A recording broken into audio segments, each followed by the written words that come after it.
খবর শুনছেন Bengal bulletin YouTube channel থেকে। জানাবো আজকের বাছাই করা কিছু গুরুত্বপূর্ণ খবর। প্রথমেই দেখে নেব আজকের সংবাদ শিরোনাম। 2 বছরের কাজ 2 মাসে হয় কি করে, এসআইআর নিয়ে ফের প্রশ্ন তুললেন অভিষেক। নবান্ন অভিযান এর অনুমতি নেওয়া হয়নি, দাবি রাজ্য পুলিশের। কি প্রস্তুতি হাওড়ায়?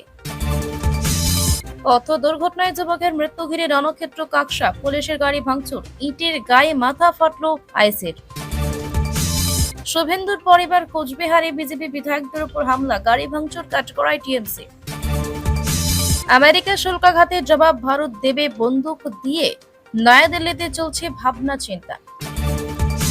দলের কথা বাইরে বলবো না, হঠাৎ কেন এই কথা বললেন কল্যাণ? মাঝরাতের অন্ধকারে হুগলি নদীতে ভেসে যাচ্ছিলেন মহিলা, উদ্ধার করল নৌসেনা। বাংলায় তড়িঘড়ি করে ভোটার তালিকা সংশোধন করতে দেব না, সাফ কথা অভিষেকের। খেতে এসেছিলেন দম্পতি, ঢুকতেই দিল না রেস্তোরাঁ, দিল্লিতে যা ঘটল, রেগে আগুন মুখ্যমন্ত্রীও। বাঙালিদের মধ্যে আতঙ্ক তৈরি করছেন এনআরসি নিয়ে মমতাকে আক্রমণ হিমন্তের। আলিপুরদুয়ার থেকে ভুটানে মাদক পাচার, মহিলা সহ গ্রেফতার 3। বিস্তারিত খবরে যাওয়ার আগে ভিডিওটিতে একটি লাইক দিন এবং পরবর্তী আপডেট সবার আগে পেতে চ্যানেলটি সাবস্ক্রাইব করে রাখুন। এখন বিস্তারিত খবর। ভোটার তালিকা কারচুপি নিয়ে একগুচ্ছ অভিযোগ তুলেছেন কংগ্রেস নেতা রাহুল গান্ধী। বৃহস্পতিবার সন্ধ্যায় ইন্ডিয়া জোটের বৈঠকে মূল আলোচ্য বিষয় ছিল ভোটার তালিকার বিশেষ নিবিড় সংশোধন। ইন্ডিয়া জোটের সেই বৈঠক সেরে শুক্রবার কলকাতায় পা রেখে তৃণমূল কংগ্রেস সাংসদ অভিষেক বন্দ্যোপাধ্যায় বললেন, এসআইআর বাংলায় হবে না, চুপি চুপি ভোট নিয়ে কারচুপি বাংলায় করতে দেব না। ভোটার তালিকা নিবিড় সংশোধন করে 2 জন বৈধ ভোটারকে বাদ দেওয়া হলে 2 লক্ষ বাঙালিকে নিয়ে কমিশনের অফিস ঘেরাও করে হবে বলে হুঁশিয়ারি অভিষেকের দাবি, 2002 সালে শেষবার ভোটার তালিকা সংশোধন হয়েছিল। 2004 সালে সংশোধিত তালিকা প্রকাশ করা হয়েছিল, অর্থাৎ গোটা প্রক্রিয়া শেষ করতে প্রায় 2 বছর সময় লেগেছে। তার বক্তব্য, যা করতে 2 বছর লাগে সেটা 1 বা 2 মাসে করবেন কি করে? বিহারে 99% ফর্ম ফিল আপ করা হয়েছে বলে দাবি করা হচ্ছে, এটা হয় নাকি? ভোটার তালিকা সংশোধন প্রক্রিয়ায় তাড়াহুড়ো করতে গিয়েই গরমিল হচ্ছে বলে দাবি করেন অভিষেক। এই প্রসঙ্গে বৃহস্পতিবার কংগ্রেস নেতা রাহুল গান্ধীর দেওয়া বেশ কিছু তথ্য তুলে ধরেন অভিষেক। রাহুল গান্ধী বৃহস্পতিবার জানিয়েছেন, কর্ণাটকে কোথাও একই ঠিকানা কয়েকশো ভোটার রয়েছেন, আবার কোথাও তালিকায় ভুয়ো ভোটার ঢোকানো হয়েছে। অভিষেকের সংযোজন, যেখানে ভোটার তালিকায় এত গরমিল রয়েছে সেখানে 2024 সালে সেই ভোটারদের দ্বারা নির্বাচিত প্রধানমন্ত্রী থেকে শুরু করে অন্য মন্ত্রীরা অবৈধ, তাহলে তো পুরো দেশ অবৈধরা চালাচ্ছেন। এরকম তাড়াহুড়ো করে ভোটার তালিকা সংশোধন হলে আদতে সাধারণ মানুষ ক্ষতিগ্রস্ত হবে বলে দাবি অভিষেকের। তার কথায়, বিজেপি যেভাবে বাংলায় এই এসআইআর করতে চায় তাতে 1-2 মাসে একটা এসআইআর শেষ হবে। এতে দিন আনা দিন খাওয়া মানুষের নাম বাদ যাবে। বিহারে 65 লক্ষ নাম তাড়াহুড়ো করতে গিয়ে বাদ গিয়েছে। কমিশনের পাশাপাশি বিজেপিকেও নিশানা করেন অভিষেক। তাঁর কথায়, বিজেপি বাংলায় ট্রায়াল করে দেখে নিয়েছে, 2014 সালের পর থেকে বিজেপি সব ভোটে হেরেছে। আসলে মানুষ ভোট দিলে বিজেপির বিপক্ষে দেবে, তাই ভোটাধিকার কেড়ে নেওয়ার এটা একটা কৌশল। উল্লেখ্য, আগামী 11 আগস্ট এসআইআর এর বিরোধিতায় মিছিলের আয়োজন করছে ইন্ডিয়া জোটের দলগুলি। সেই মিছিলে তিনি না উপস্থিত থাকলে তৃণমূলের অন্য সাংসদেরা থাকবেন বলে জানিয়েছেন অভিষেক। আরজিকর ঘটনার 1 বছর পূর্ণ হওয়ায় শনিবার নবান্ন অভিযানের ডাক দিয়েছেন নির্যাতিতার মা-বাবা, এমনটাই দাবি করা হয়েছে বিভিন্ন সংবাদ মাধ্যমে। এর সঙ্গে অভয়ার মঞ্চের সদস্যরা এই অভিযানে থাকবেন বলে জানানো হয়েছে। থাকবেন রাজনৈতিক দলগুলোর প্রতিনিধিরাও। এই অভিযানের জন্য হাওড়া পুলিশ কমিশনারেট বা লালবাজারের কাছে কোনো অনুমতি নেওয়া হয়নি বলে শুক্রবার দাবি করল রাজ্য পুলিশ। পুলিশের তরফে সাংবাদিক বৈঠক করে জানিয়ে দেওয়া হয়েছে, নবান্ন চত্বরে জমায়েত বা মিছিল করা যাবে না, সেক্ষেত্রে 2টি বিকল্প জায়গা বলে দেওয়া হয়েছে পুলিশের তরফে।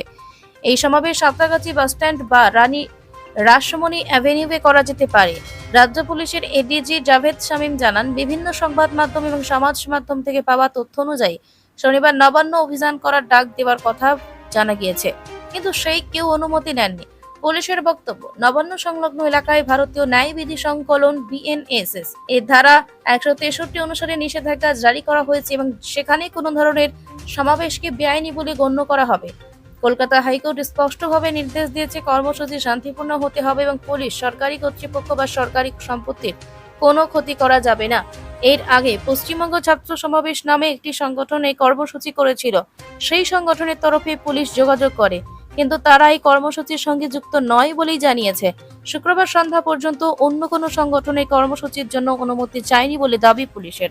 সোশ্যাল মিডিয়া এবং ইন্টেলিজেন্সের তথ্য অনুযায়ী কয়েকটি সংগঠনকে চিহ্নিত করে চিঠি দেওয়া হয়েছে বলে দাবি পুলিশের।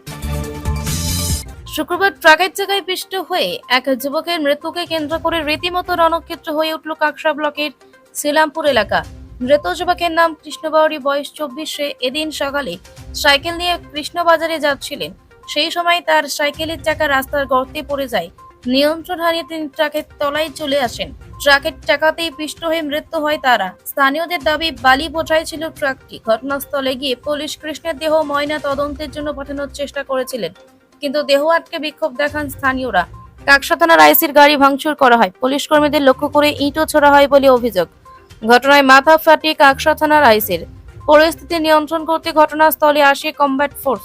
সেখানে পৌঁছেছে ডিসি অভিষেক গুপ্তা সহ বিরাট পুলিশ বাহিনী। দুপুর 2টো পর্যন্ত কৃষ্ণের দেহ উদ্ধার করা যায়নি। এলাকায় তীব্র উত্তেজনা। এই পরেই ট্রাকটিতে ভাঙচুর চালানো স্থানীয়রা খবর পেয়ে সেখানে পৌঁছায় কাকসা থানার পুলিশ। আর পুলিশকে দেখে রীতিমতো ফুঁসে ওঠেন এলাকার বাসিন্দারা। তাদের অভিযোগ, ওই রাস্তায় প্রতিদিন বালির গাড়ি যাতায়াত করে, সেই গাড়িগুলো বেপরোয়া গতিতে যায়। এই রাস্তা খানাখন্দে ভরে গিয়েছে। সাম্প্রতিক সময়ে এই রাস্তায় ছোটখাটো দুর্ঘটনা ঘটেছিল। একাধিকবার প্রশাসনের নজরে বিষয়টি তারা আনার চেষ্টা করেছেন, কিন্তু তাতে লাভ কিছু হয়নি। রাস্তা ভালো থাকলে এই দুর্ঘটনা এড়ানো উচিত দাবি এলাকাবাসীর। এত বিক্ষোভকারী পাপ্পু সেন বলেন, রাস্তার অবস্থা খুবই খারাপ, বারবার বলেও কোনো লাভ হয়নি। অন্য বিক্ষোভকারী রাজীব সিং বলেন, এই ধরনের দুর্ঘটনা যাতে না ঘটে আমরা এমনটাই চাই, তাই রাস্তার সংস্কার করতেই হবে। গত 5ই আগস্ট বিরোধী দলনেতা শুভেন্দু অধিকারীর কনভয়ে হামলা চালানোর অভিযোগ উঠেছিল কোচবিহারে। সেই ঘটনায় রাজনৈতিক তরজা ও বাদানুবাদের রেশ কাটার আগেই আরও একবার বিজেপির প্রতিনিধি দলের সদস্যদের উপর আক্রমণের অভিযোগ উঠেছে। অভিযোগের তীর তৃণমূলের দিকেই। কোচবিহারের নাজিরহাট 2 নম্বর গ্রাম পঞ্চায়েত এলাকায় ঘটনাটি ঘটেছে, যদিও সমস্ত অভিযোগ অস্বীকার করেছে তৃণমূল। ঘটনার সূত্রপাত বৃহস্পতিবার। নাজিরহাটে বিজেপি নেতা কর্মীদের মারধর, বাড়ি ভাঙচুরের অভিযোগ উঠেছিল তৃণমূলের বিরুদ্ধে। এদিন সেই আক্রান্ত নেতা কর্মীদের দেখতে যান ফালাকাটার বিধায়ক দীপা বর্মন, তুফানগঞ্জের বিধায়ক মালতী রাভাস সহ বিজেপির একটি প্রতিনিধি দল। ছিলেন মাথাভাঙার বিধায়ক সুশীল বর্মন এবং শীতলকুচির বিধায়ক বরেন চন্দ্র বর্মন। সেখানে তাদের বেধড়ক মারধর করা হয়েছে বলে অভিযোগ। পাশাপাশি বিজেপি বিধায়কদের লক্ষ্য করে ইট ছোড়া হয় বলে অভিযোগ করেন তারা। ভাঙচুর করা হয় 2টি গাড়ি, এমনটাই অভিযোগ উঠেছে। এর আগে ঘটনার দিন লাটাখোলা গ্রামে বিজেপি নেতার অন্তঃসত্ত্বা মেয়ে সহ কয়েকজনকে বেধড়ক মারধর করা হয়েছিল বলে অভিযোগ উঠেছিল। এই দিন তার বাড়িতে যাওয়ার পথে বিজেপির প্রতিনিধি দলের উপর তৃণমূল হামলা করে বলে অভিযোগ।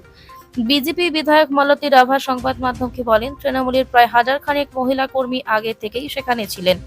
আমরা যেতেই তারা ঝাঁপিয়ে পড়েন, শুরু হয় মারধর। আমাদের লক্ষ্য করে ইট পাথর ছোড়া হয়, এমনকি সামনে পুলিশ থাকলেও তারা বাধা দেয়নি বলে অভিযোগ করেন বিজেপি বিধায়কেরা। মালতীর অভিযোগ, পুলিশ নীরব দর্শকের মতো দাঁড়িয়েছিল, কোনো পদক্ষেপ করেনি, পাল্টা বিজেপির বিরুদ্ধে হামলা চালানোর অভিযোগ করেছে তৃণমূল। নাজিরহাট 2 নম্বর গ্রাম পঞ্চায়েতের প্রধান পম্পা রায় বর্মন বলেন, বিজেপি এলাকার শান্ত পরিবেশকে অশান্ত করার চেষ্টা করছে, তৃণমূল কোনো হামলা করেনি বলেও দাবি তার। মৌখিক প্রতিক্রিয়া ভারত দিয়েছে, কিন্তু আমেরিকার দেওয়া শুল্ক জ্বালা কি শুধুই একটা মৌখিক প্রতিক্রিয়া দিয়ে মেটানো যায়? যেখানে ডোনাল্ড ট্রাম্প লাগাতার ভারতীয় পণ্যের উপর শুল্কের বোঝা চাপিয়ে যাচ্ছেন, ওয়াকিবহাল মহল বলছে একেবারে মেটানো যায় না, তাই তো প্রয়োজন উচিত পদক্ষেপ। রয়টার্স সূত্রে খবর, সেই উচিত পদক্ষেপ নিয়ে এবার ভাবনা চিন্তা করছে দেশের প্রতিরক্ষা মন্ত্রক। সম্ভবত খুব শীঘ্রই আমেরিকার থেকে বন্দুক ও যুদ্ধ বিমান নেওয়া বন্ধের কথা ঘোষণা করবে নয়াদিল্লি। আর এই সিদ্ধান্তে নয়াদিল্লি উপনীত হলে এটাই হবে ট্রাম্পের শুল্কাঘাতের বিরুদ্ধে ভারতের নেওয়া প্রথম পদক্ষেপ এবং কূটনৈতিক সংঘাতের প্রথম অধ্যায়। এই বিশ্বে ভারত অস্ত্র আমদানির ক্ষেত্রে 2য় স্থানে রয়েছে, আর এই অস্ত্র আমদানির ক্ষেত্রে নয়াদিল্লির বরাবরের ভরসা রাশিয়ার, তারপরেই নাম রয়েছে আমেরিকারও, যাতে এবার বাঁধ টানার কথা ভাবছে নয়াদিল্লি। এমনকি আগামী কয়েক সপ্তাহের মধ্যে কেন্দ্রীয় প্রতিরক্ষা মন্ত্রী রাজনাথ সিং এর মার্কিন যুক্তরাষ্ট্র সফরে যাওয়ার কথা ছিল, তাও নয়াদিল্লি বাতিল করে দিয়েছে বলে খবর। পাশাপাশি বাতিল হয়েছে একেবারে চূড়ান্ত ধাপে থাকা কতগুলো অস্ত্র চুক্তি, অর্থাৎ ইঙ্গিত একটা রয়েছে, কিন্তু তা কতটা জোরালো হতে পারে তা এখন সেটাই দেখার। উল্লেখ্য, ট্রাম্পের শুল্ক ইস্যুতে বৃহস্পতিবার প্রথমবার প্রতিক্রিয়া দিয়েছেন প্রধানমন্ত্রী নরেন্দ্র মোদী। দিল্লির সেন্টেনারি ইন্টারন্যাশনাল কনফারেন্স বক্তব্য রাখতে গিয়ে মোদী বলেন, কৃষকদের স্বার্থেই সর্বোপরি, আর সেই স্বার্থ নিয়ে কোনো রকম সমঝোতা নয়। বিশেষজ্ঞদের দাবি, ভারত আমেরিকার শুল্ক সমঝোতা বারংবার হোঁচট খাওয়ার কারণও এই ইস্যুটাই। কোনোভাবে মার্কিন পণ্য বিশেষ করে এথানলকে জ্বালানি রূপে এন্ট্রি দিতে নারাজ নয়াদিল্লি। দলের ভিতরে কোনো কথাই বাইরে বলবো না। বৃহস্পতিবার লোকসভায় দলের নেতা অভিষেক ব্যানার্জির সঙ্গে এক বৈঠকের পর এই কথা জানালেন শ্রীরামপুর লোকসভা কেন্দ্রের সাংসদ কল্যাণ বন্দ্যোপাধ্যায়। দলের সর্বভারতীয় সাধারণ সম্পাদকের সঙ্গে তার বৈঠকে কি কথা হয়েছে সেই সঙ্গে জানতে চাওয়া হলে কল্যাণ বলেন, 1.5 ঘন্টার কাছাকাছি সময় ধরে বৈঠক হয়েছে এবং সেটা খুবই ভালো হয়েছে। তবে কি কথা হয়েছে সেটা দলের ভিতরের কথা, যেটা বাইরে বলা যাবে না। চলতি সপ্তাহের সময় দলনেত্রী ও মুখ্যমন্ত্রী মমতা ব্যানার্জির সঙ্গে একটি ভার্চুয়াল বৈঠকে মিলিত হন তৃণমূলের সমস্ত সাংসদ। যে বৈঠক তৃণমূল সুপ্রিমো লোকসভায় দলীয় কোঅর্ডিনেশন বা সমন্বয় সাধনের উপর আরও বেশি জোর দিতে বলেন। এর কিছুক্ষণ পরই লোকসভায় তৃণমূলের চিফ হুইপ বা মুখ্য সচেতকের পদ থেকে ইস্তফা দেন কল্যাণ। যার কারণ হিসাবে তিনি জানান, মমতা ব্যানার্জি জানিয়েছেন লোকসভায় দলের কোঅর্ডিনেশন ঠিকমতো হচ্ছে না, আঙুল তুলেছেন তার দিকে। ফলে দলনেত্রী যখন মনে করছেন সমন্বয় সাধনের কাজ ঠিকঠাক হচ্ছে না, তখন তিনি ইস্তফা দেওয়ার সিদ্ধান্ত নেন। এরপরই কল্যাণ জানিয়েছেন অভিষেক তাকে ফোন করেছিলেন এবং আগামী 7ই আগস্ট বৃহস্পতিবার তাদের মধ্যে একটি বৈঠক হবে।